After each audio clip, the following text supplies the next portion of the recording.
संतापायी माथा ठेविता सद्भावे तेने भेटे देव आपे आप मनोनिया संता अखंड भजावे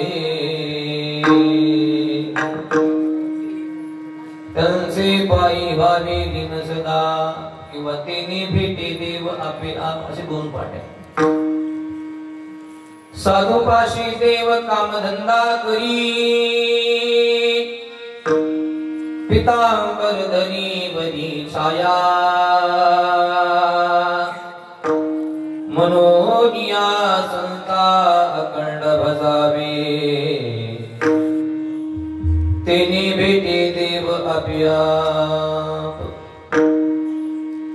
नामामने देव इच्छी संत संग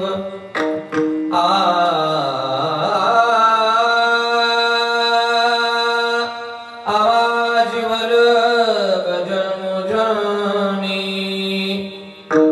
मनोनिया संता अखंड भजावे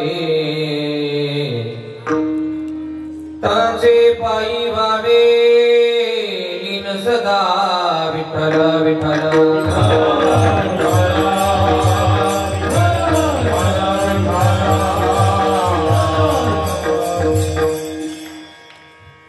समचरण सरोजं सांद्रनीलं भुदाभं जगन निहत पानी मंडन मंडनाना तरुण तुलसी माला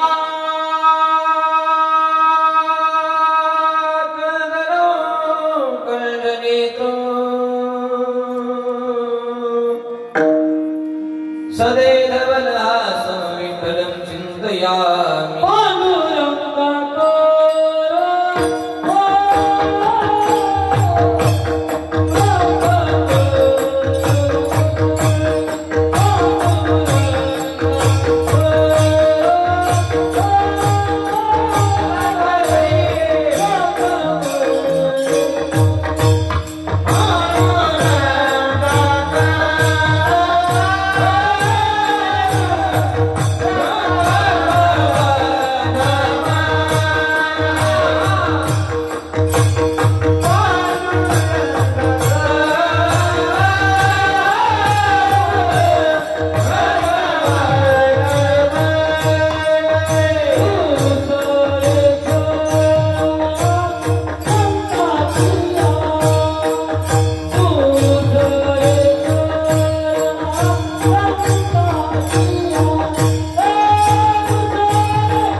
दुसरे चरण संताच्या कंसात पादाने कथेचा विस्तारू बाबाजी सद्गुरुदास तुका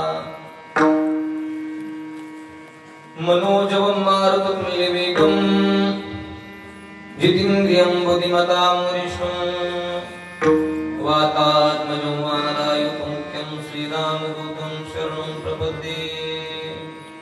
आता अभिनव वाग्विलासिनी जे चातुर्यार्थ कला कामिनी हे शारदा विश्वमोहिनी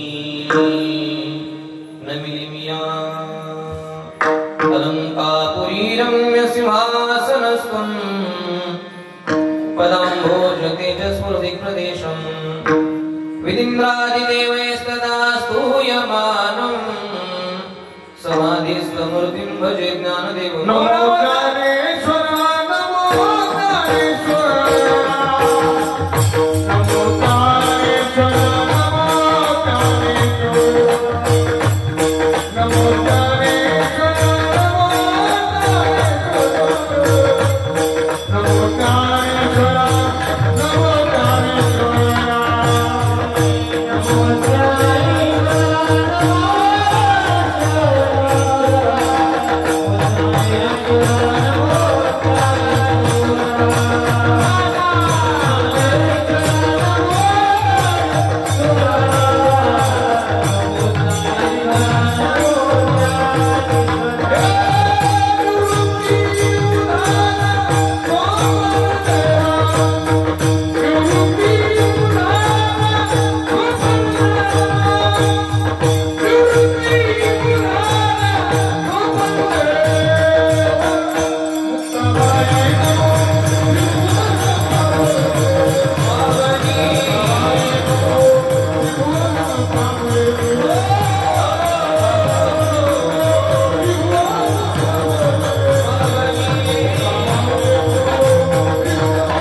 कृपया देवा यावरी न करावा अवीर विठ्ठल विठ्ठल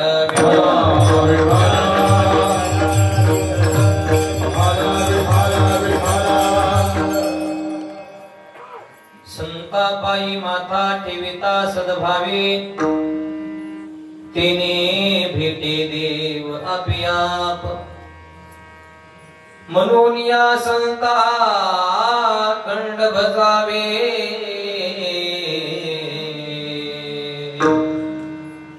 त्यांचे पायी व्हावे लीन सदा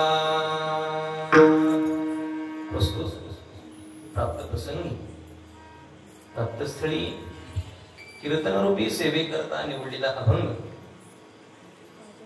ज्यांच्या बरोबर देवानं खेळावं ज्यांच्या कीर्तनामध्ये जगाच्या मालकानं धोतर सुटेपर्यंत नाचावं पितांबर सुटेपर्यंत जगाच्या मालकानं कीर्तनामध्ये उड्या माराव्या ज्यांच्या कीर्तनामध्ये जगाच्या मालकानं मंदिर फिरवावं ज्यांच्या हातून जगाच्या मालकानं दूध प्यावं ज्यांच्या घरी काम करावं ज्यांच्या घरी आंघोळ करण्याकरता यावं असे पंढरपूर निवासी श्री संत भगवान परमात्म्याचे निकटवर्तीय लाडके भक्त प्रेम भंडारी संत शिरोमणी नामदेव महाराज यांचा जीवाला देवापर्यंत जाण्याचा सोपा उपाय सांगणारा अभंग आहे. विठ्ठल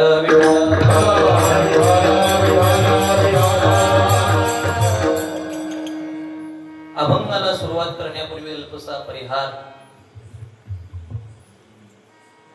साधू संतांच्या पदस्पर्शानं पावन झालेले आपल्या सुनेगाव नगरीमध्ये महान तपस्वी श्री संत कैकाडी बाबा यांच्या 47व्या पुण्यतिथी उत्सवानिमित्त चालत असणारा हा भव्य दिव्य स्वरूपाचा थाटामाटामध्ये संपन्न होत असणारा हा देखण्या स्वरूपाचा नयनरम्य असा हा उत्सव वर्ष 47 आहे.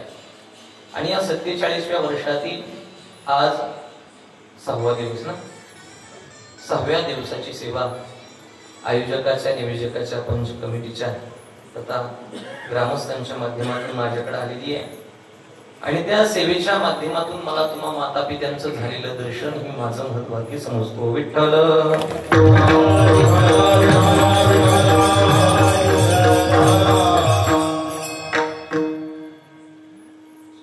या सप्ताहाचं मार्गदर्शन ज्यांच्याकडे आहे ते महाराष्ट्रातील सुप्रसिद्ध कीर्तनकार आमचे हरिभक्तपरायण परमार्थ स्नेही विभीषण महाराज या ठिकाणी उपस्थित आहेत.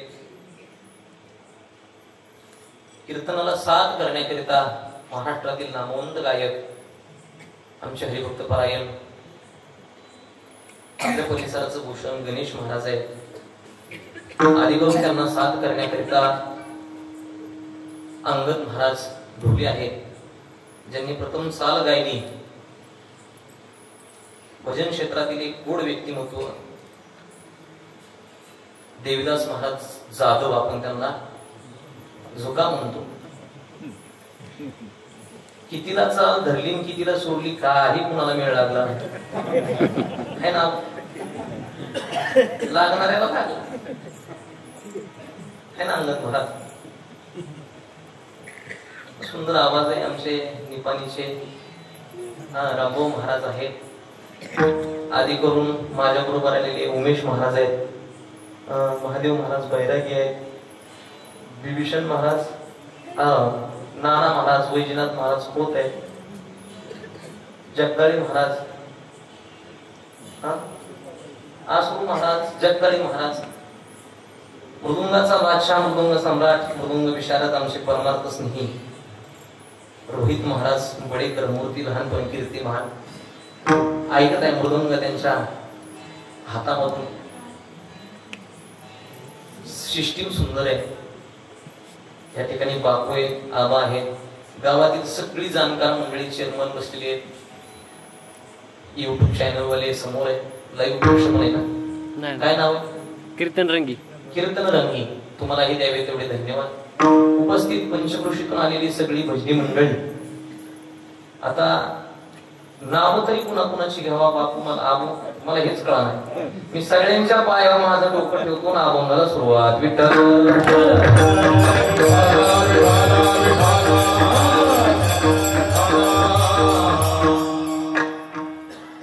तसं पाहिजे झालं तर कीर्तनकाराने निंदा अथवा स्तुती करावी देवाची आणि कीर्ती मानवाची गाऊ नये किंवा वरडू नये. या नारदाच्या गादीवर कीर्तनकारानं दुसऱ्याचं देवाचं संताचं नाव सोडून दुसऱ्याचा कुणाचंच नाव घ्यायला अधिकार नाही. पण आम्ही पण भगवी कपडे घातली पण आमचं जीवन लाचार झालं म्हणून तो घोटाळा झाला महाराज. विठ्ठल विठ्ठल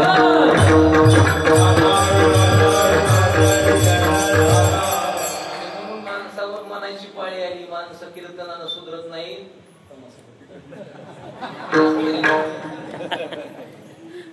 म्हणून म्हणायची पाळी आली. सगळ्यांच्या चरणी माझा विनम्र माता टेकवतो. सगळ्यांची नावं घेतली अशी गृहीत धरतो. सोन्यासारखं गाव आहे आणि गावासारखी माणसं आहे. कार्यक्रमाचं नियोजन कसं करायचं, कार्यक्रम कसा साजरा करायचा, उत्सव कसा थाटामाटामध्ये संपन्न करायचा, पार पाडायचा, ते जर कोणाकडून शिकायचं असेल तर त्या गावाचं नाव आहे सोने. देवाच्या कारभारामध्ये उपाय खोटं करून काय करायचं आपल्याला. माणसं समोर माणसांची स्तुती करतात नवल, माणसानं मागही नाव घेतलं पाहिजे. आणि नियोजन कसं करावं सगळी जाणती मंडळी नियोजन करायला. त्याच्यामुळं काही कमतरता नाही कुठल्या गोष्टीची. असो सगळ्याच्या उपस्थितीमध्ये सेवा आहे. आमचे या आई साहेब आहेत, मी सगळी वडीलधारी माणसं माझ्या समोर बसलेले आहेत आणि तुमच्या समोर काय बोलावं मी. या कीर्तनाची जर कॉम्प्लीट पाहिली, या सप्ताहाचं जर नियोजन पाहिलं तर सगळी अधिकारी माणसं माझ्या अगोदर कीर्तन करून गेले. महाराष्ट्रातील सुप्रसिद्ध कीर्तनकार इंदुरीकर महाराज, माऊलींचं महंतपद ज्यांच्याकडे आपले चाकरवाडीचे माऊली, त्यांचे चिरंजीव परमार्थ स्नेही हरिभक्त परायण महादेव महाराज, आणखी महाराज मंडळी. कार्याचं कीर्तन त्यांचं आहे, ते नाथ बाबांचे वंशज आहेत. आणि तुमच्या समोर मी काय बोलावं, पण खरं सांगू तुम्ही मला तुमच्या समोर बोलण्याची संधी दिली आहे आणि तुमच्याच आशीर्वादाच्या जोरावर मी अभंगावरती बोलण्याचा प्रयत्न करणार. तुम्ही जसा मला बोलण्याचा आशीर्वाद देणार आहे, तुमच्याच आशीर्वादाच्या जोरावरती मी या अभंगाचा भाव तुमच्या समोर ठेवण्याचा प्रयत्न करणार आहे. असो आई साहेबांच्या वडीलधाऱ्या माणसांच्या सगळ्यांच्या चरणी माझा विनम्र माता सेवेला सुरुवात. विठ्ठल विठ्ठल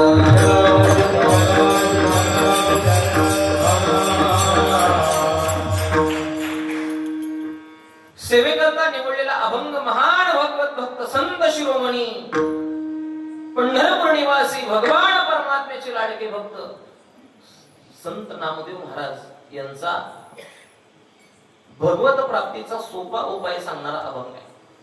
आणि या अभंगाच्या माध्यमातून संत शिरोमणी नामदेव महाराज सामान्य जीवाला उपदेश करत असताना, जीवनाचं महत्व पटवून देत असताना, प्रत्येक जीव हा परमार्थ करत असताना प्रत्येक जीवाची अपेक्षा आहे, प्रत्येक जीवाची इच्छा आहे की मी परमार्थ करतोय ना, मला देव भेटावा.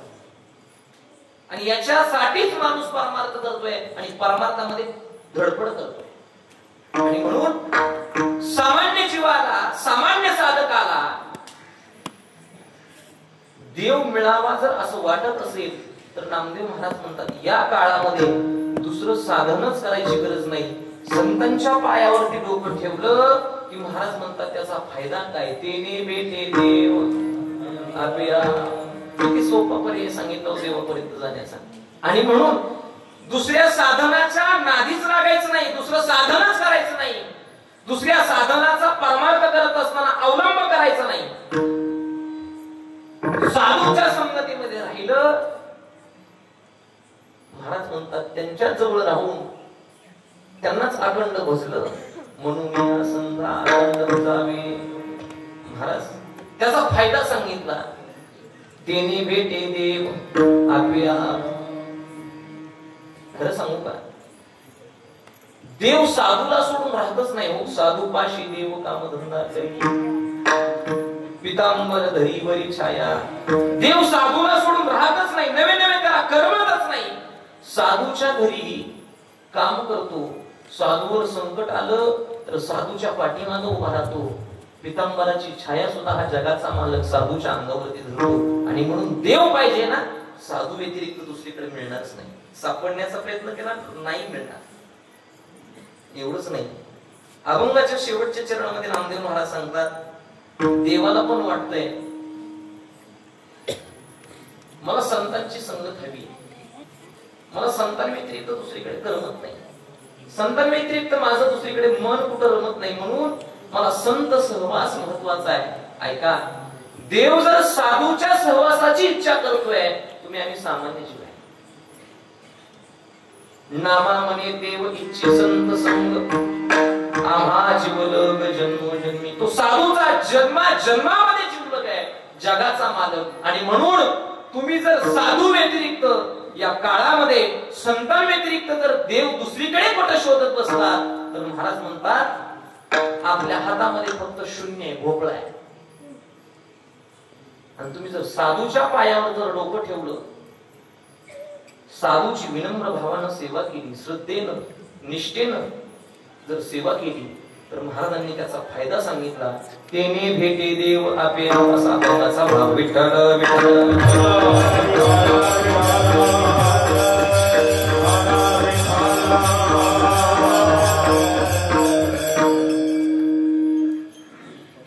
ऐका बरं माय बाबा, परमार्थ करत असताना प्रत्येक जीवाची इच्छा आहे, प्रत्येक जीवाची अपेक्षा आहे, अहो देव भेटावा. बरोबर, परमार्थ केल्याचं फळ आपल्या पदरामध्ये काहीतरी मिळावं, अर्थात त्याची वाटचाल त्या दिशेने असते. परमार्थामध्ये देव भेटावा याच्यासाठी अंगद महाराज साधक या जीव रात्रंदिवस धडपड करत असतो, प्रयत्न करत असतो. का तर मला देव भेटावा. या ठिकाणी प्रश्न असा निर्माण होतो, उदाहरणार्थ व्यवहारातील एक सामान्य गोष्ट जर प्राप्त करायची असेल, विभीषण महाराज तर याच्याकरता काय करावं लागतं? प्रयत्न करावा लागतात. बरोबर, उदाहरणार्थ व्यवहारातील एखादी गोष्ट जर प्राप्त करायची असेल तर याच्याकरता प्रयत्न करावे लागतात. किंवा एखाद्याला औद्योगिक क्षेत्रामध्ये, शैक्षणिक क्षेत्रामध्ये जर यशस्वी व्हायचं असेल तर प्रयत्नाची पराकाष्ठा करावी लागते, रात्रंदिवस मेहनत करावी लागते. त्यावेळेस तो व्यक्ती त्या क्षेत्रामध्ये काय होतो? यशस्वी होतो. आणि याच्या पुढे जाऊन बोलू का? कष्ट ही एक अशी किल्ली आहे, कष्ट ही एक अशी चावी आहे, तुम्ही कुठल्याही कुलपाला लावा, ते कुलूप उघडल्याशिवाय राहत नाही. आणि माणसाला जीवनामध्ये जर यशस्वी व्हायचं असेल तर आळसाची किळस यायला हवी. कशाची? आळसाची किळस यायला हवी. त्यावेळेसच माणूस तो कुठेतरी जीवनामध्ये यशस्वी होतो. आपल्याकडे जगद्गुरु तुकोबांचे एक प्रमाण आहे, विषय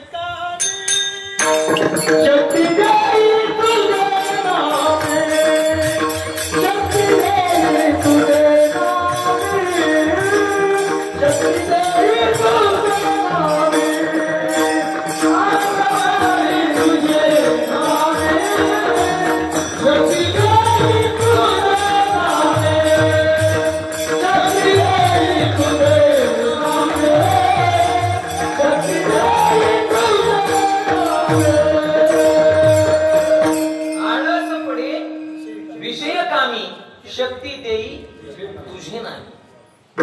माणसाला जीवनामध्ये एखादं कार्य करायचं असेल तर कोण रोखू शकतो? त्याचं नाव आळस आहे. आणि आपल्याकडे शाळेत म्हण आहे, आळस हा माणसाचा काय आहे?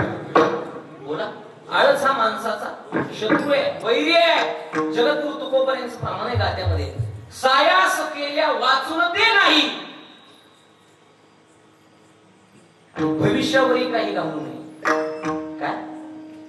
प्रयत्नच महत्वाचा आहे. केल्याने होत आहे रे, आधी केल्याची पाहिजे. उदाहरणार्थ घ्या, प्रयत्न महत्वाचा आहे.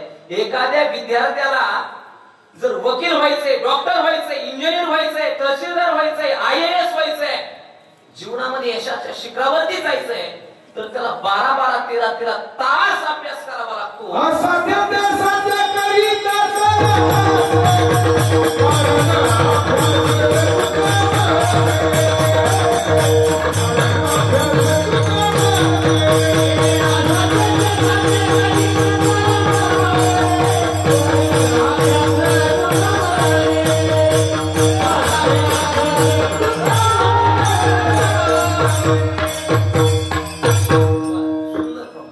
असाध्य ते साध्य करिता सायास, कारण अभ्यास तुका म्हणे. असाध्य गोष्ट साध्य करायची ताकद कशामध्ये? अभ्यासामध्ये. मग तुमचं राजकीय क्षेत्र असू द्या, शैक्षणिक क्षेत्र असू द्या, किंवा परमार्थिक क्षेत्र असू द्या. आपण राजकीय क्षेत्रामध्ये तरी काय प्रयत्नाशिवाय आहे का काय? सत्तेची जर उलथापालट करायची असेल तर याच्याकरता कपडे बदलावे लागतात. दुसरी गोष्ट गाडी बदलावी लागते, आणि तिसरी गोष्ट एवढं सगळं करून गुवाहाटीला जावं लागतं. माझा सांगण्याचा अर्थ असा आहे की प्रयत्न महत्वाचा आहे, बरोबर? सत्तेची उलथापालट जरी करायची असेल तरी प्रयत्न हा करावाच लागतो. त्यावेळेस सत्तेची उलथापालट होते, अन्यथा एवढे आमदार फुटत. याच्याकरता काय महत्वाचं आहे? ऐका बरं, आमच्या क्षेत्रामध्ये कीर्तन करायचं एवढं सोपं नाही. त्याच्याकरता अध्ययन करावं लागतं. गीता आहे, गाथा आहे, ज्ञानेश्वरी आहे, भागवत आहे, अनेक ग्रंथांचं अध्ययन करावं लागतं, अभ्यास करावा लागतो. त्यावेळेस तुमच्या समोर कुठंतरी बोलता येतं. नाहीतर देरे हरी आपल्या बापानं ठरवलं. याच्याकरता काय महत्वाचं आहे? प्रयत्न. उदाहरण घ्या, पकवास वाजवणं एवढं सोपे का? त्याला 12-13 वर्ष प्रॅक्टिस करावी लागते. बंद खोलीच्या आत 12-13 तास रियाज करावा लागतो. एवढंच नाही, याच्या पुढे जाऊन सांगतो, एका बोलची 40 दिवस साधना करावी लागते, अनुष्ठान करावं लागतं. त्यावेळेस ती अक्षरं आपल्यावरती प्रसन्न होतात, आणि प्रसन्न झालेली अक्षरं आपल्या हाताच्या माध्यमातून बाहेर पडतात. मग समाज टाळ्या वाजतो, वाह काय महाराज पकवास वाजवतात. पकवास वाजवण्याकरता केलेले प्रयत्न ते दिसत नाही. याच्याकरता प्रयत्न महत्वाचे. गायन क्षेत्रामध्ये तसंच आहे. एखादा राग बसवायचा म्हटला तर त्याला 10-12 तास बंद खोलीमध्ये प्रॅक्टिस करावी लागते, रियाज करावा लागतोय. त्यावेळेस माणसामध्ये चाली म्हणता येतात, भजन म्हणता येतं. नाहीतर काका मांड्या विठ्ठल विठ्ठल म्हणतात माणसात आल्यावर. काय म्हणजे याच्याकरता काय महत्वाचे? प्रयत्न. टाकीचे घाव सोसल्याशिवाय देव कोण मिळत? त्या पाषाणाला सुद्धा शनीचे घाव सहन करावा लागतात. त्यावेळेस देवत्व प्राप्त होतं. जगद्गुरु तुकोबांचा अभंग आहे, सावनी टाकी आहे पाषाण देवाची झाला पाहिजे. जोपर्यंत ते पाषाण मूर्तिकार त्या पाषाणाला शनीनं घाव घालतोय, एखादा जर वर्म चुकला आणि घाव दुसरीकडे बसला संपलं. पण जोपर्यंत महाराज ती मूर्ती मंदिरामध्ये सुखरूप बसत नाही तोपर्यंत मूर्तीचा काय भरवसा नाही. अर्थात मला सांगायचंय, देव प्राप्त करण्याकरिता त्या देवाला पाषाणाला सुद्धा काय करावं लागतात? शनीचं घाव सहन करावं लागतात. माझा मुद्दा हा आहे, उदार सामान्य जीवनामध्ये एखादी जर गोष्ट प्राप्त करण्याकरिता प्रयत्न महत्वाचा आहे, तर देव मिळवण्याकरिता प्रयत्न हा करावाच लागणार. काय म्हणते बघा, मी तुम्हाला कीर्तन बरं सांगणार नाही, पण बरं होईल असं सांगितल्याशिवाय राहणार नाही. मी तुम्हाला कीर्तन बरं सांगणार नाही, पण बरं होईल असं सांगितल्याशिवाय राहणार. ऐका, सकल साधू संतांनी जर विचार करा, सकल साधू संतांचा विचार करा. संप्रदायामध्ये देव मिळवण्याकरिता किती अट्टहास केलाय. 2025 चा कुंभमेळा झाला. तुम्ही त्या कुंभमेळ्यामध्ये ऋषी बघितले असतील. कोण काट्याच्या फसाव झोपले, कोण एक हात वर केलाय, कोण 2 पाया उभा राहिले, कोण झाडा उलट टाकून घ्यायला लागले. कशासाठी? आयांनो, तुमचं लेकरू या नात्याने विचारतो तुम्हाला, नवरात्रात उपास कुणा कुणाला होता? बोला. सगळ्यालाच होता. कशासाठी धरला? खरं कसं? देवी महाराज त्या उपासापेक्षा डबल महाराज ते फराळीचं खपायचं, त्या भाकरीपेक्षा त्याच्यापेक्षा जायला लागले डबल. ते आमच्या बरोबर एक व्यापारी असते. व्यापारी आज काय गाडीमध्ये काय नाही खराब, गाडी बटाटा मिरच्या म्हणजे एवढं कुठं जाते म्हणजे काय करावं, पुराणाच म्हणले माणसाला. मला सांगायचा मुद्दा आहे, आपण उपवास करतो, अट्टहास करतो कशासाठी? देव भेटावा. निळोबारायांच्या जीवनामध्ये विचारा, निळोबाराय तुम्ही देव भेटण्यासाठी प्रयत्न केला का नाही? निळोबारायांनी सांगितलं, नाना साधनाच्या केल्या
निळोबारांनी सांगितलं, नाना साधनाच्या केल्या.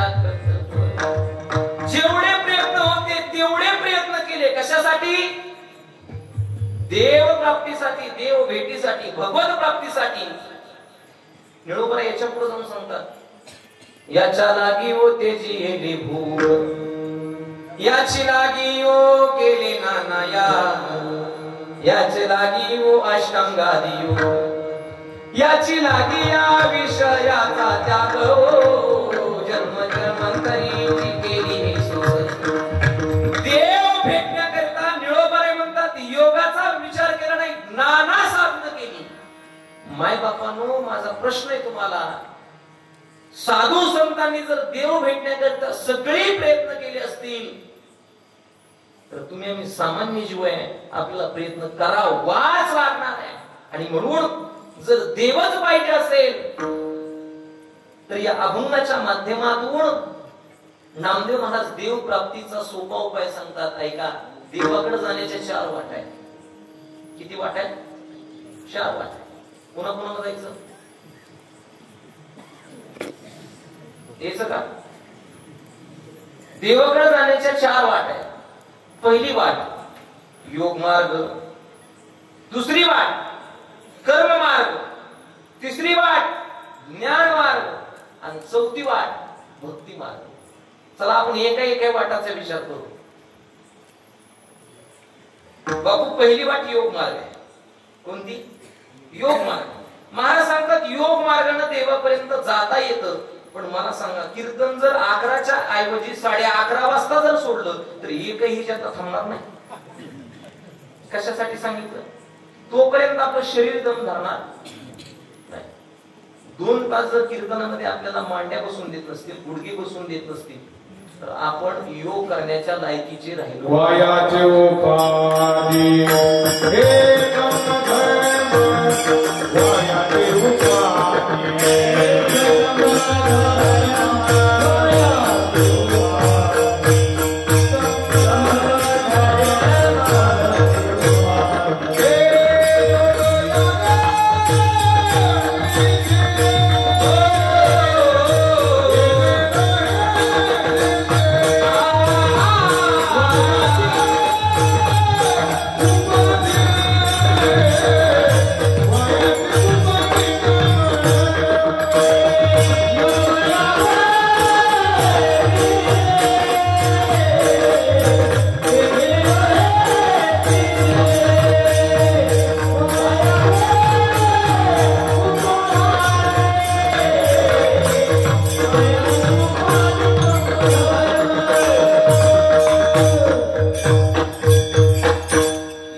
काकड्यामध्ये म्हणतो अष्टांग योगेन श्रीनिजे हे माने निरोधन की जे रया वाचा गीत गायचे वाचा गीत गायचे म्हणतो ना अष्टांग योगेन श्रीनिजे किंवा वासुदेव मध्ये खूप गोड वर्णन आले त्याचं ऐका शरीर शोषण प्राण निरोधन मन जय हठयोग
शरीर शोषण प्राण निरोधन मनोजय हठयोग भूत पीडन कुंडलिनी कलिमल दलभंग वृद्धवायूचा श्वेत तोडणी करे वन भंग ब्रह्मारंदरी मिसळे परी मुमुक्षुद गए ओम नमो भगवते रामकृष्ण वासुदेवा देवापर्यंत जाऊ शकत नाही माणूस दोन कर्म चांगलं कर्म केलं माणसानं तर महाराज सांगतात त्याला देवापर्यंत जाता येतं पण घोटाळा असा आहे विभीषण महाराज गातो चांगला पण घेतल्याशिवाय जमत नाही करावं काय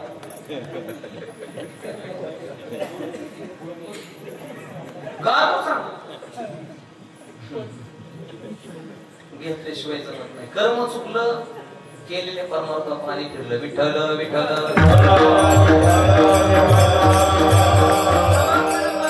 ज्ञान मार्ग कुणाला ज्ञान कमवायला वेळ आहे आणि कुणाला अभ्यास करायला वेळ आहे सकाळच्या पर्यंत पेपर वाचायला तेवढा आहे वेळ सगळ्याला शेवट्या पक्षात गेला तुझा काय हजार आहे का 50 आहे का ज्ञानेश्वरी गाता जरा वाचावं माणसाने तुम्ही पण जगद्गुरु तुकोबाने म्हणतात या मार्गाने कलियुगामध्ये देवापर्यंत माणूस जाऊ शकत नाही कारण अल्पायुष्य मानव देह सगळ्यांची प्रमाण पाठ आहे मग परमार्थामध्ये चौथा मार्ग सांगितला भक्ती पंत बहुसोबा पुण्य नागव्या पापा अवघ्या वाटा झाल्या गडे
देवापर्यंत जर जायचं असेल नाना साधनांचा अवलंब करण्यापेक्षा संतांनी जी वाट दावली ना, मार्ग दावणी गेले आणि दयानिधी संत ते वेद मार्गे मुनी गेले त्याचे मार्गे चाले.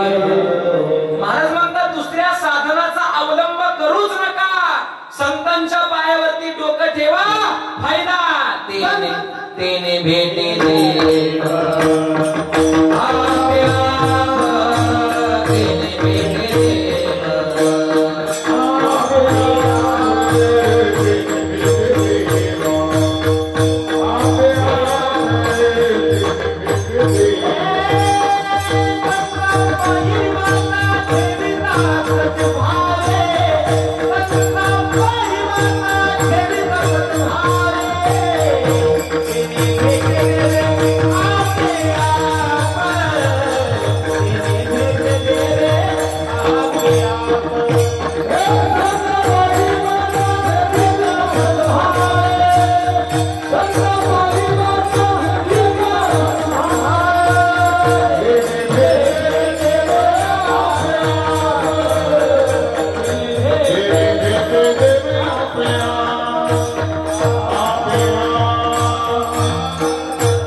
संतांच्या पायावरती डोकं ठेवा, परिणाम तेने भेटे देव आप्यात. ऐका बरं, महाराज आम्हाला कळालं संतांच्या पायावरती डोकं ठेवल्याच्या नंतर देव अनायासे देव प्राप्त होतो, देव मिळतो. पण आम्हाला संतच कोण हे पहिलं कळणं महत्वाचं आहे, बरोबर ना? ज्याच्या बोटाला धरून परमार्थ करायचा आहे तो तर अगोदर कळाला, बरोबर? नाही तर हुराळी मेंढी बोला, हुराळी मेंढी लागली, ज्याच्या बोटाला धरून परमार्थ करायचा आहे अगोदर आपल्याला त्याचा स्वभाव कळणं गरजेचं आहे. मग महाराज आम्हाला कळालं संतांच्या पायावरती डोकं ठेवल्याच्या नंतर देव भेटतो. पण साधूची लक्षणं सांगा ना मला, साधू ओळखायचा कसा? खरं सांगू का, या कालामध्ये साधा माणूस ओळखणं अवघड झाले. विभीषण महाराज, बरोबर?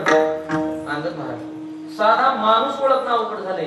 संतांचा देवाचा विषय लांबचा आहे. बरं, काही काहीचं आयुष्य गेलं पण माणसाचा स्वभाव कळाला नाही. अगोदर माणूस कळणं गरजेचं आहे, मग साधू, मग देव. तोपर्यंत सप्ता संपला आहे का नाही? ऐक, साधू कोणाला म्हणायचं, संत कोणाला म्हणायचं? आपण कोणालाही साधू म्हणतो, कोणालाही म्हणतो म्हणण्यापेक्षा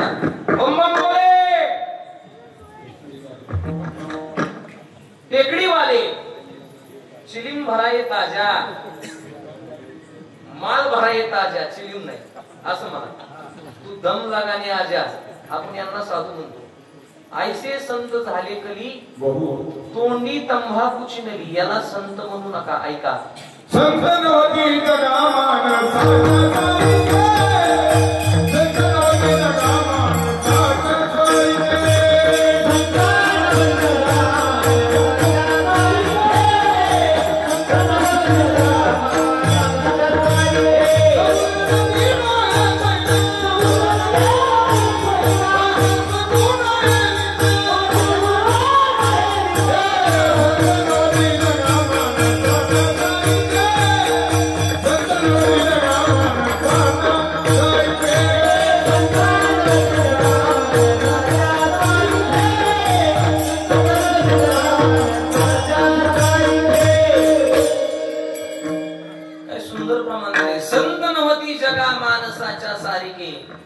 समुद्र नदी नव्हे पैगा, पाषाण म्हणून लिंगा, संत नव्हती जगा मानसाच्या सारिके. साधूची लक्षणं सांगत असताना ते दिसताना आपल्यासारखे दिसतात, पण आपल्यासारखे शैल्येने माणिक्यम मोक्तिकना गजे गजे, साधू नाही सर्वत्रम चंदन बने बने. प्रत्येक पर्वतामध्ये रत्न मिळत नाही, प्रत्येक हत्तीच्या डोक्यामध्ये मोती मिळत नाही. तसा साधू सगळीकडे नसतो, तसा सगळ्यात वनामध्ये चंदन सगळीकडे नसेल. सिंहन के लेंडे नहीं हंसों की नहीं बात, लालू की नहीं बोरिया, साधू न चले जमात. सिंहाचा छावा असतो, कुत्र्याच्या पिलावळासारखी पिलावळ. सिंहाचा छावा. राजहंस हा एकटाच असतो.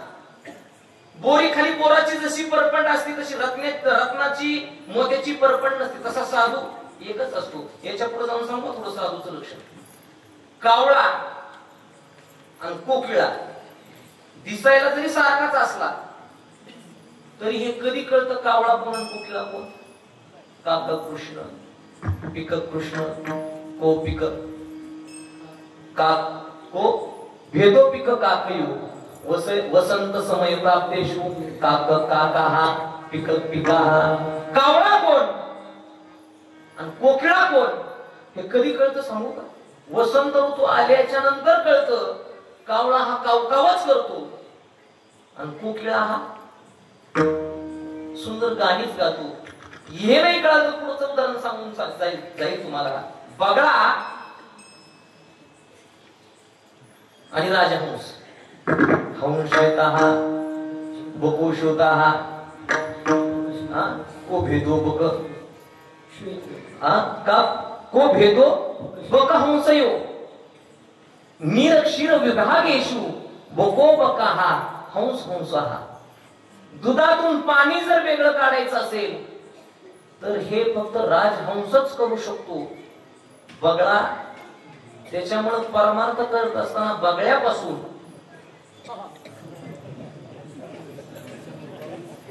आणि कावळ्यापासून ऐका बघ, परमार्थ करत असताना बगळ्यापासून आणि कावळ्यापासून दोन्ही दिसती सारखी परमताने तो मारती परमताने तो मारती परमताने तो मारती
जोवरी तुवरी शोभतील गारा जगभरी हिरा नाही प्रकाशाला.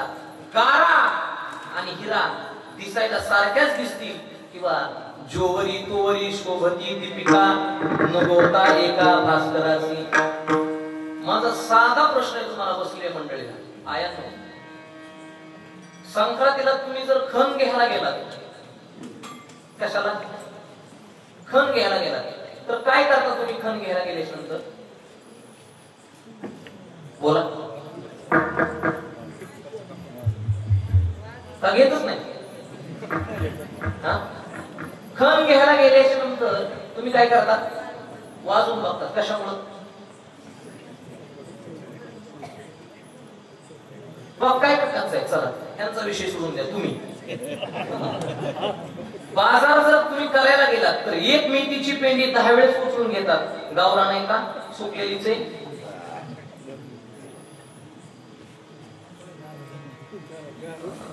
केमिकल युक्त आहे का? कशासाठी? शरीरासाठी. मला सांगा, एक मेथीची पेंडी तुम्ही 10 वेळेस उचलतात आणि 10 वेळेस ठेवतात. त्या मेथीची पेंडी घेत असताना पारख करून पेंडी घेतात. तशी मेथीची पेंडी घेत नाही. मग ज्या साधूच्या सहवासामध्ये आपल्याला परमार्थ करायचा आहे, ज्याच्या संगतीमध्ये आपलं जीवन कडेला लागायला लावायचंय, त्या साधूची सुद्धा पारख लागू केली. ऐका ऐका, आपल्याकडे एक मन आहे, पाणी पिना छान के. बोला बोला. पाणी पिना छान के आणि गुरु करेना पारख महत्वाची. परमार्थ करत असताना पारख महत्वाची. संत म्हणायचं कोणाला? संतांचे लक्षण ओळखावया कोण, जो दिसे उदासीन सर्व भावे. मला सांगा, जो सर्व भावानं उदास दिसतो. आणि संतांची लक्षणं मी सांगतो नाही बाबा, तुम्हाला पटणार नाही.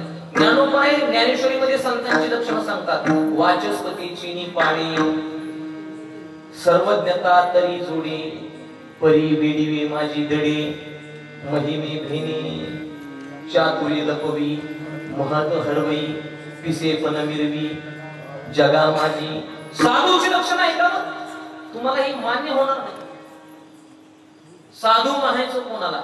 बृहस्पती सारखी विद्वत्ता जरी अंगामध्ये असली, एवढा अभ्यास जरी असला, तरी वेड्याचं पांघरून घेऊन आपलं गपचीप बसतो. साधूचं लक्षण आहे. जगामध्ये कीर्ती होईल, जगामध्ये आपलं नाव होईल, याची त्याला भीती वाटते. ज्ञानोपाय म्हणतात त्याला संत म्हणा. पण महाराज आजकाल जर बघितलं तर सारा धिंगाणा चालू आहे. सगळी नावासाठीच मारायला लागले. कुठं त्यांना पुरायचंय कळत नाही. याच्या पुढे जाऊन सांगू का? महत्व तो स्वतःच दुसऱ्याला सांगत नाही, चातुर्य लपवून ठेवतो. याच्या पुढे जाऊन सांगतो. एखादा कंजूस माणूस मरायच्या वेळेस धन कुठं लपून ठेवलं हे सांगत, बरीच मिली तरी सांगितलं.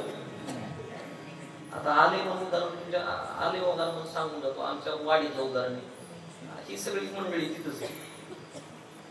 खरं आहे त्याला काय घ्यायची गरज आहे? एक म्हणतात मी खोलीमध्ये ज्या खोली कशी राहतो विभीषण महाराज, त्याच्या पाठीमागच्या जागेत जुनं माळवात पडलं होतं.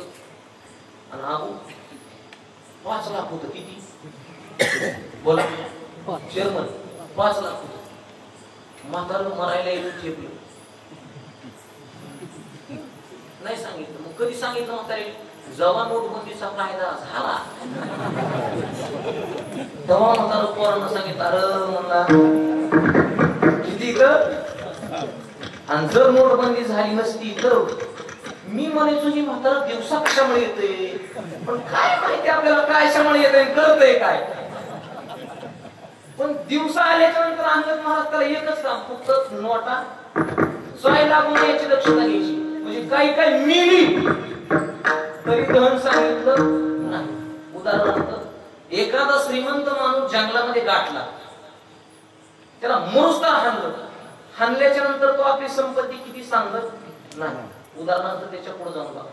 एखादी पाणवलेली गाय जशी पाना चोरते, एखादी वेश्या जशी आपलं आयुष्य लपवते, संतांची लक्षणं सांगतोय बरं मी. तुमच्या डोक्यावरून जरी जात असलं तरी तिथं माझा नाविलाज. शेतकरी पेरलेलं बी जसं झाकून टाकतो, तसंच त्या साधूच्या जीवनात एखादं जर संकट आलं तर तो मी केलेलं सत्कार्य सांगत नाही, त्याला साधू म्हणतात. काय? परोपकारू न बोलिजे न मिरवी अभ्यासिले. मी अभ्यास किती केलाय हे जगासमोर सांगत नाही. मी ज्ञानेश्वरी पाठ आहे का गाथा पाठ आहे का कीर्तन केसरी का महंत आहे का महामंडलेश्वर आहे का 10,108 आहे हे जगासमोर सांगत नाही. न मिरवी अभ्यासिले हे जे सांगत नाही ना महाराज, त्याला साधू म्हणतात.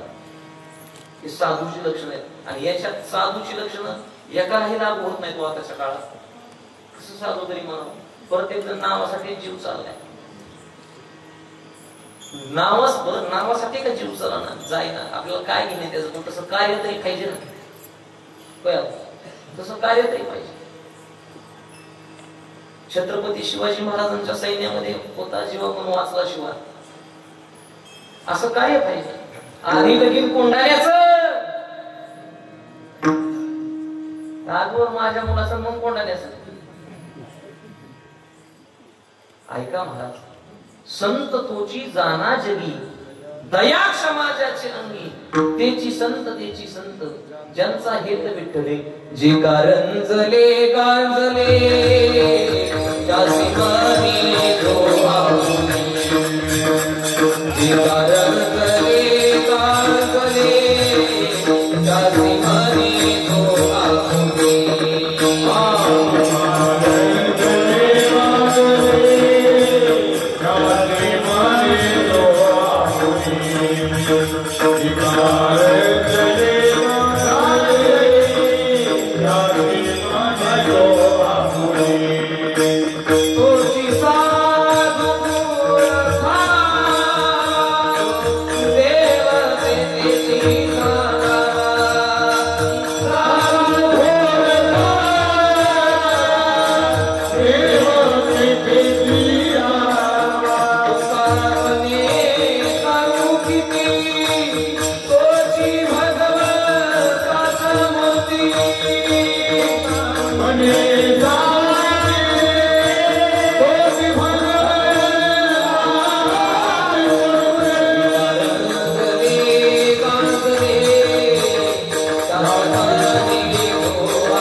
दास आणि दासी जे कारंजले गांजले त्यासी मानी जो आपुले.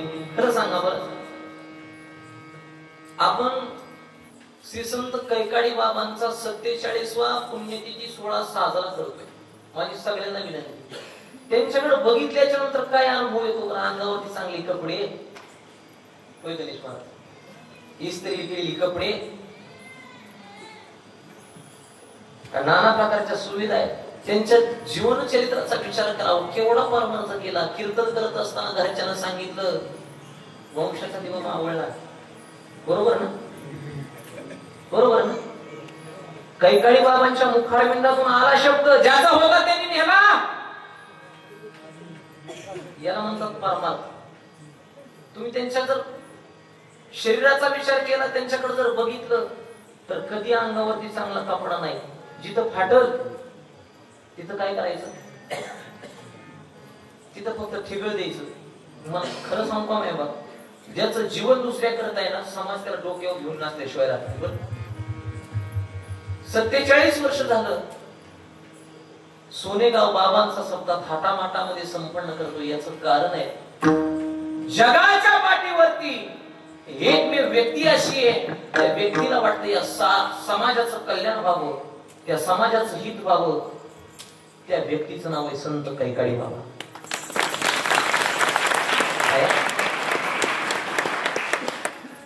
भगवान बाबांच्या जवळ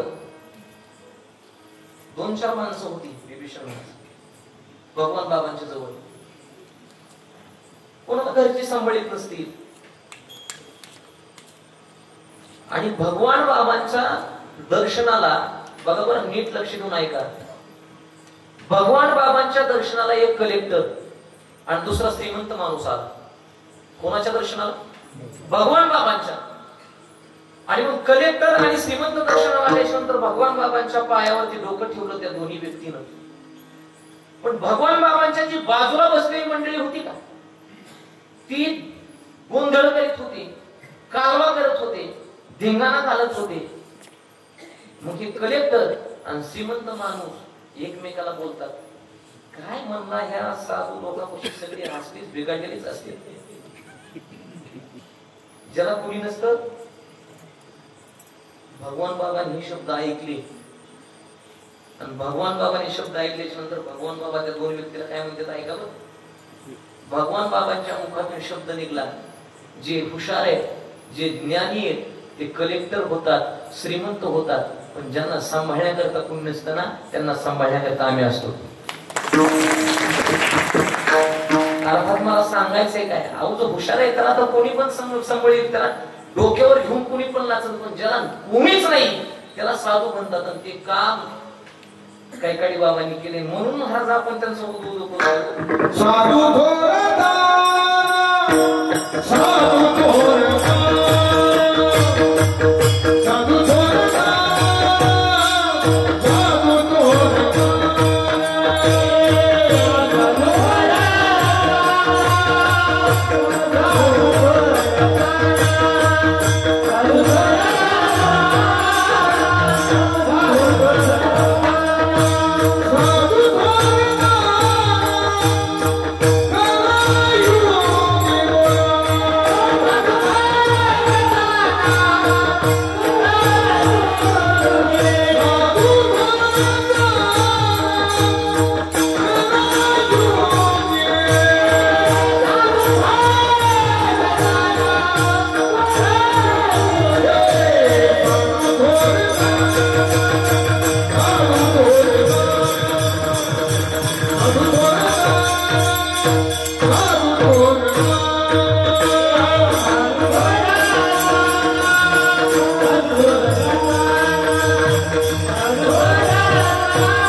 याच्या पुढे जाऊन खूप वासुदेव मध्ये खूप गोड वर्णन केले.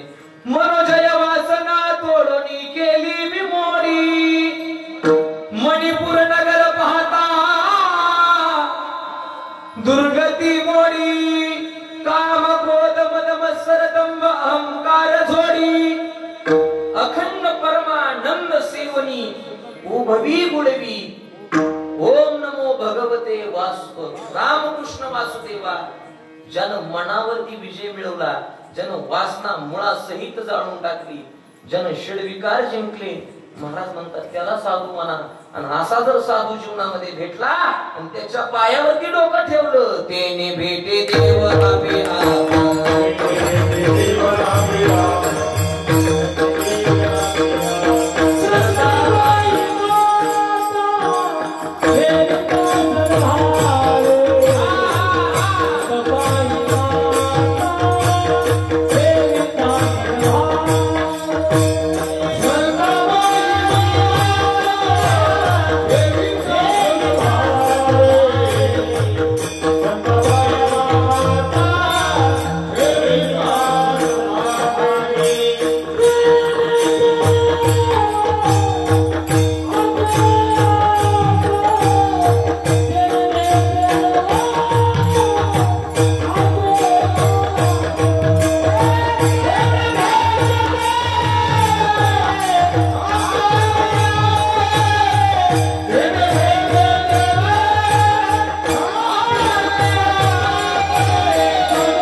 जीवनामध्ये जर असा साधू मिळाला आणि त्याच्या पायावरती डोकं ठेवलं, तेने भेटे देव आपे. आणि याच्या पुढे जाऊन सांगून जाईल तुम्हाला, जोपर्यंत साधकाच्या जीवनामध्ये संत येत नाहीत, विभीषण महाराज तोपर्यंत देव मिळत नाही.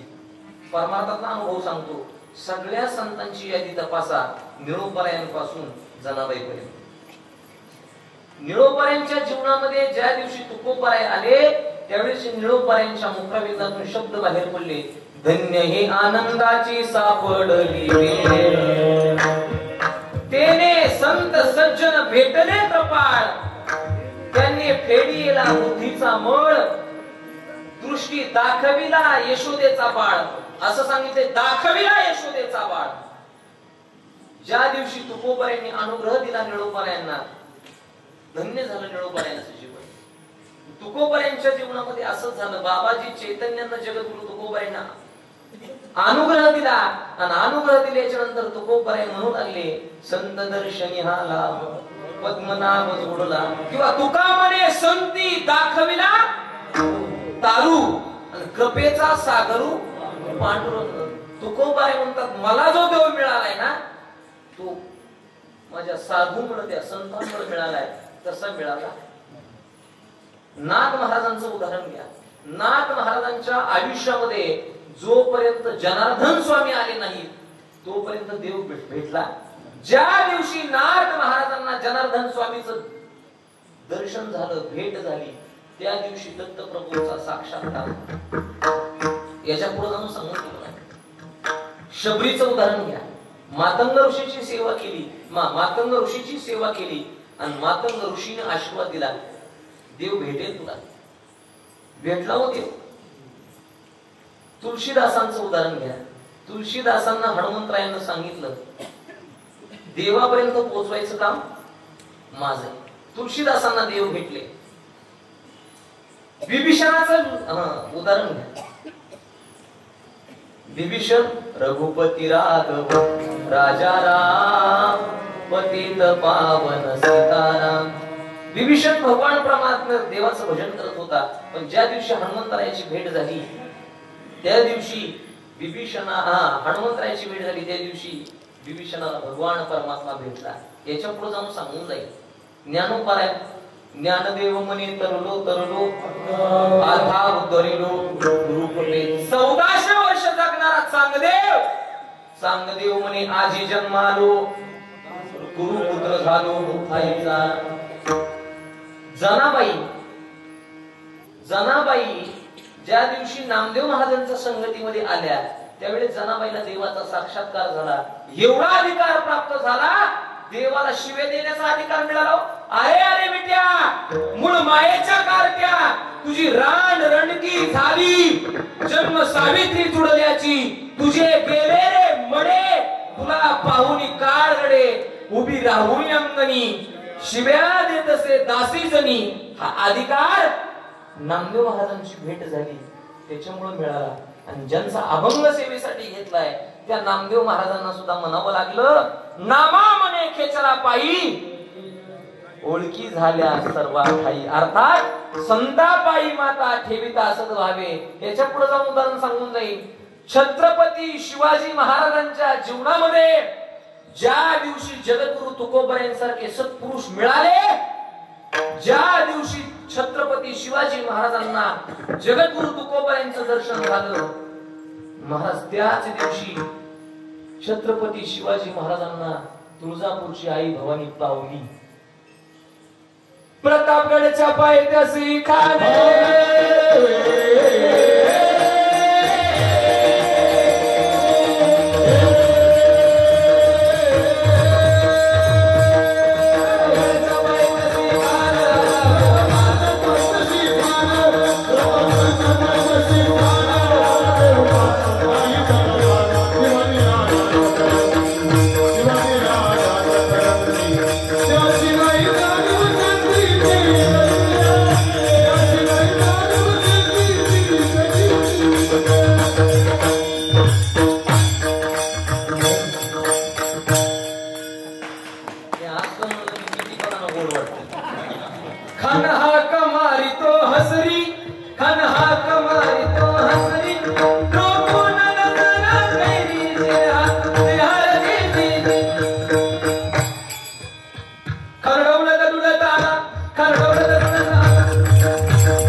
छत्रपती शिवाजी महाराजांच्या जीवनामध्ये ज्या दिवशी तुकोबाराय आले, त्या दिवशी आई भवानी जगद्गुरु तुकोबारायांना भेटली. मला अर्थात हे सांगायचे, साधकाच्या जीवनामध्ये जोपर्यंत संत येत नाहीत ना, महाराज मनोमार्गे गेला मुकला खायचा हरिपाठी स्थिरवला.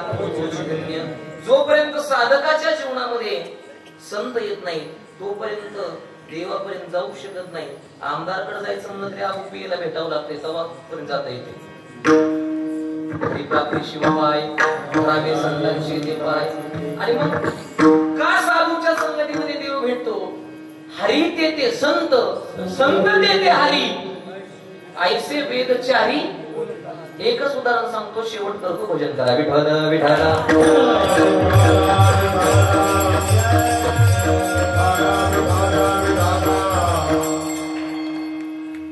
तुम्ही म्हणले होते मला मागे ते उदाहरण सांगा, ते सांगतो आवर्जून. साधूच्या संगतीमध्ये सहज माणसाला देव भेटतो, एवढं सांगायचं थांबायचं. ऐका बरं, ऐकलं असेल नसेल ऐकलं. एक वारकरी दादा, एक वारकरी निघाला तीर्थयात्रा करण्याकरिता. आणि तीर्थयात्रा करण्याकरिता निघाल्याच्या नंतर वाटेमध्ये जंगल आहे, घनदाट झाडी आहे. आणि मग चालत असताना त्या वारकऱ्याला, त्या साधूला ताण लागली. आता त्याला पाणी पिण्याची इच्छा झाली, पण वाटेमध्ये पाणी कुठे मिळत नाही. मग तो साधू पाण्याच्या शोधामध्ये निघाला, पण पाणी भेटत नाही. आणि रस्ता तर चालल्याशिवाय मार्ग नाही. मग चालत चालत चालत चालत त्या साधूला एक पाल दिसलं. आता पाल दिसल्याच्या नंतर साहजिकच आहे, ते पाल कोणाचं असं? माणसाचं आहे का? ते पाल कोणाचं असं? पारद्याचं. पण पाण्याशिवाय माणूस जीवन जगू शकत. साधून विचार केला, आता कोणाचं असलं तरी पिण्याशिवाय पर्याय नाही. जर पिलं तर तीर्थयात्रा संपली आणि सगळं संपलं. म्हणजे पाणी हे माणसाचं काय आहे? जीवन. साधून विचार केला, पिल्याशिवाय पर्याय नाही. महाराज असं झालं, काशीहून 10 ब्राह्मण निघाले. त्यांना बी वाटेल जंगल लागलं. 9 जण पाणी पिली. कशाने? बुटाने. 10वा म्हणला मेलो तरी चालेल, पण बुटाने काय पाणी पिणार? गावामध्ये आली, 9 जण बदलले ना काका. म्हणले हा एकटा बुटाने पाणी प्याला, आम्ही 9 जण पोरेच आहे. नाताच्या घरची हे कलियुग आहे राव. साधून विचार केला, म्हणला काही झालं तरी चालेल, आता पारद्याचं पार असो नाही तर कोणाचं पार असो, पाणीच पिऊन जायचंय. गेले महाराज. महाराजांना आनंद झाला. वा वा वा, संत साधू संत येते घरा.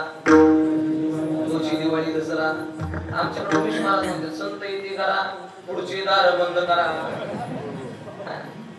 साधू आल्याच्या नंतर त्या पारद्याला आनंद झाला. आणि पारद्याला आनंद झाला. पारदी म्हणू लागला, या महाराज बसा.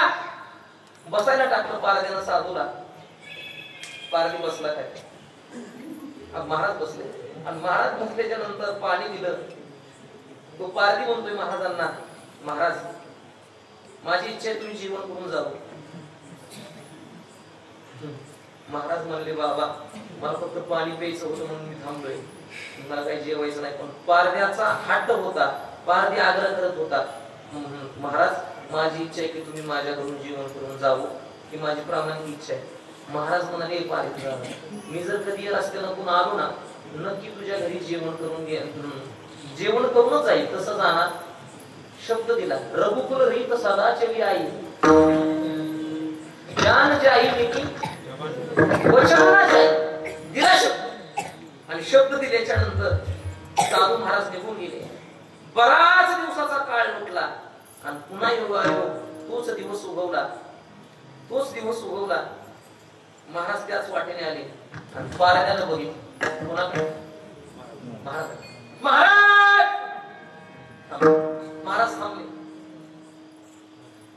आडवा गेला पारधी. महाराजांना थांबवलं. का रे पारधी दादा?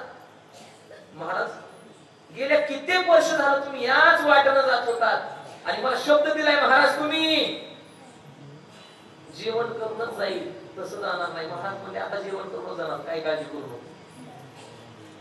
पारद्याला आनंद झाला.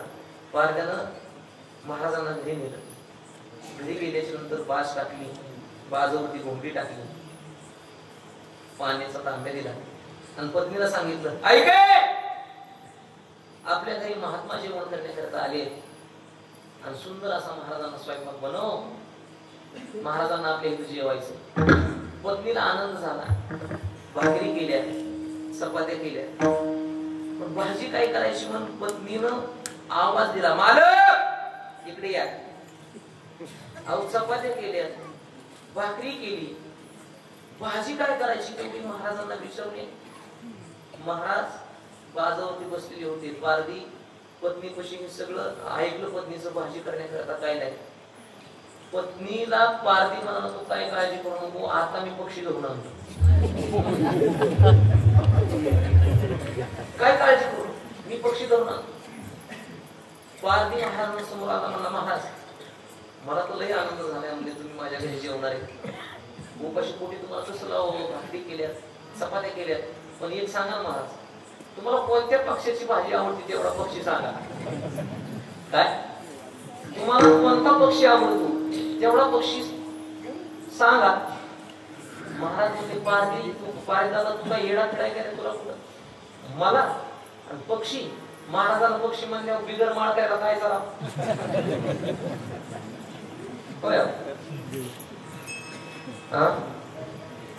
महाराज म्हणाले, अरे पाहिजे दादा, मी तुला जो पक्षी सांगणार आहे तो पक्षी तुला सापडणार नाही.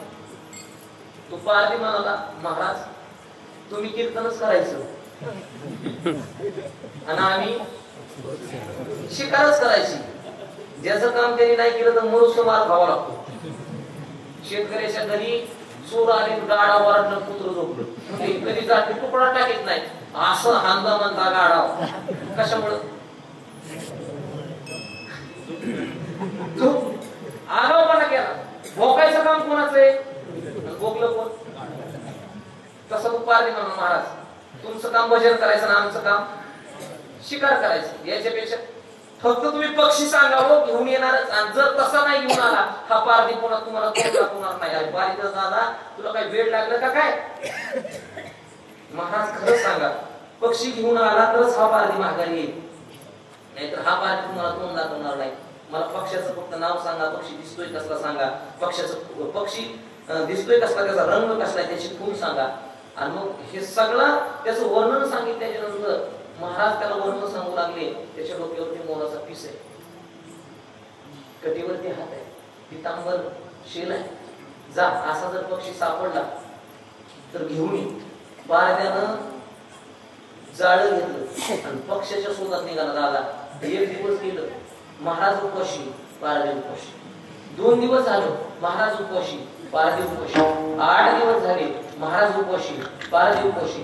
पारधी विचार करतोय, आपले गुरु महाराज उपाशी आहेत, आपण पण उपाशी आहे. आणि गुरु महाराजांना आपण शब्द दिलाय, जोपर्यंत पक्षी घेऊन येत नाही, जोपर्यंत मी पक्षी जेव्हा आणि जेव्हा तुम्हाला तोंड दाखवी तसं मी तुमच्याकडे पुन्हा माघारी येणार नाही. जायचं कसं ठरवलं पारद्याला. सगळी जंगलातली लाकडं गोळा केली,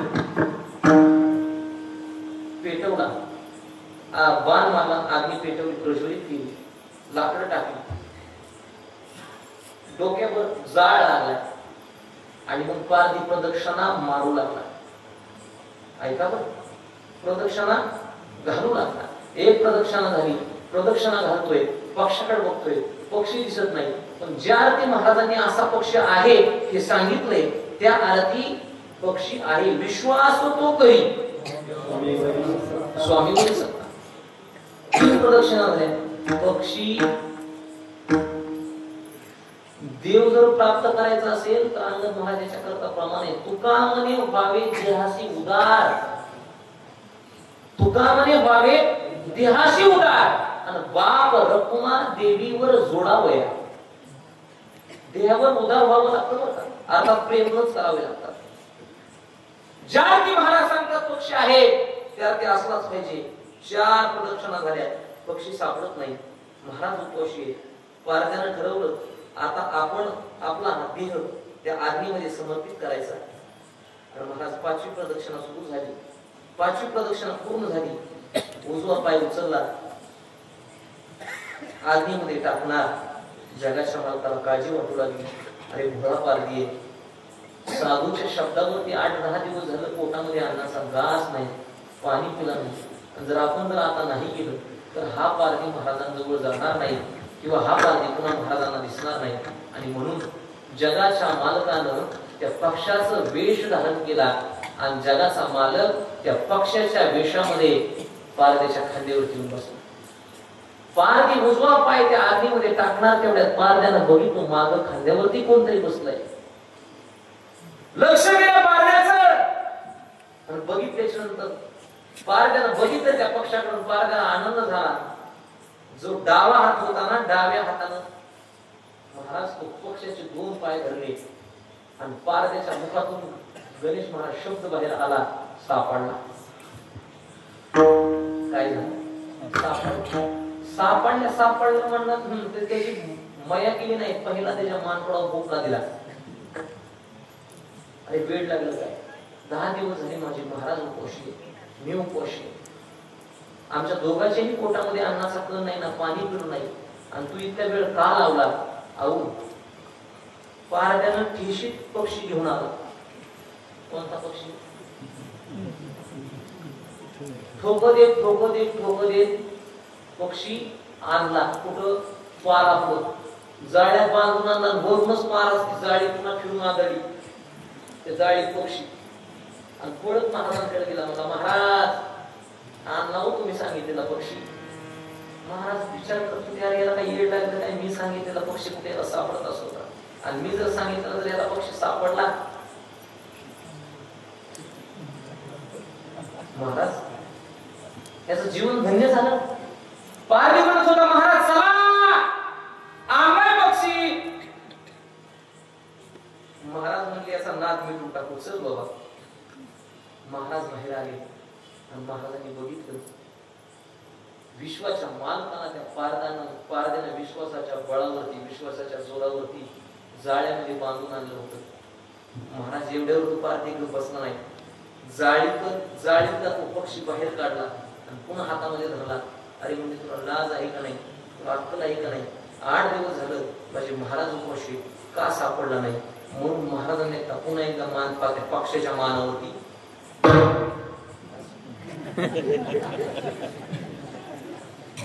महाराजांनी हात जोडले आणि महाराजांनी हात जोडल्याच्या नंतर महाराज म्हणू लागले, देवा हा भोळा पारधी आहे, यानं माझ्यावरती विश्वास ठेवला. संताची पायी हा माझा विश्वास, सर्व भावे दास झालो त्यांचा. देवा अरे हा भोळा पारधी आहे, रानामध्ये शिकार करतोय आणि शिकार करून जीवन जगतोय. आणि एवढंच नाही देवा, मी त्याला सांगितलं होतं तुला आणायला, मला वाटलं नव्हतं तू येशील मग. पण माझी विनंती देवा, आता तू पक्षाचा रूप सोड आणि तू तुझ्या मूळ स्वरूपामध्ये प्रगट हो. जगाच्या मालकानं पक्षाचं रूप सोडलं आणि जगाचा मालक मूळ स्वरूपामध्ये प्रगट झाला. पितांबर आहे, मुकुट आहे, मोराचा पीस आहे आणि पारध्याला सांगू लागला तो साधू महाराज, हे पारधी दादा, अरे हा पक्षी नाहीये, जगाच्या बापाला तो पूर्ण दे रे देवा, याचं दर्शन घे, हा विश्वाचा मालक आहे. महाराज पारध्यानं देवाचं दर्शन घेतलं. पारधी म्हणाला, महाराज तुमच्या पायामध्ये डोकं ठेवलं आणि माझं जीवन सफल झालं. तेने भेटी Bye.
समजा देवापर्यंत जायचं असेल तर या काळामध्ये संतांशिवाय दुसरा मार्ग नाही, दुसरा पर्याय नाही.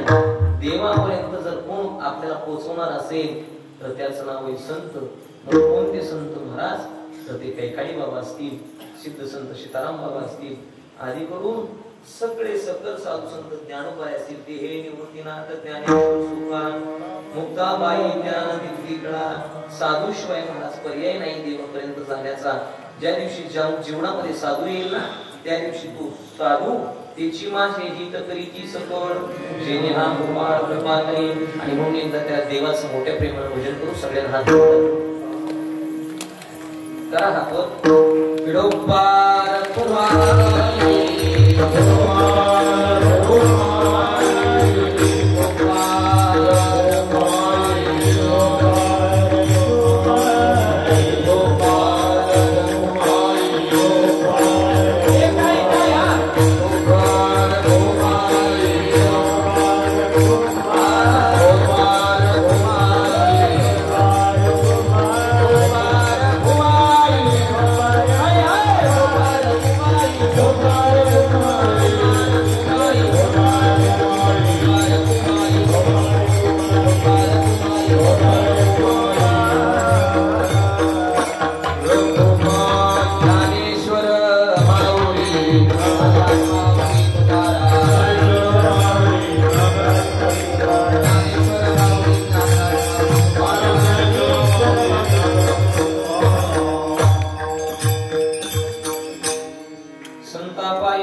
झालेली शिवा तुम्हा संत श्रोते मायबापांच्या चरणी, श्री संत कैकाडी बाबांच्या चरणी, माझ्या गुरुदेवांच्या चरणी समर्पित करतो.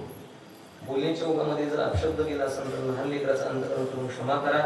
बोलिली ढेकुली वेडी वापली उत्तरे करा क्षमा अपराध महाराज तुम्ही सिद्ध. करविली देशी गेली कटकट वाकडी कनीट देव जाणी. कीर्तन करणं एकट याचा नव्हे हा खेळ. मनूनी मेळ जमविला दारुणी मृदंग स्तुती टाळ घोष. सेव ब्रह्मरस आवडीने या ज्ञायानं उत्कृष्ट मृदंगाचार्य, उत्कृष्ट गायनाचार्य, उत्कृष्ट शिष्टी आणि तुम्ही संत श्रोते मायबा तुमच्या सगळ्यांच्या चरणविंदावरती माझा पुनः एकदा विनम्र माथा टेकवतो आणि माझ्या अल्पशा वाणीला गुणविराम.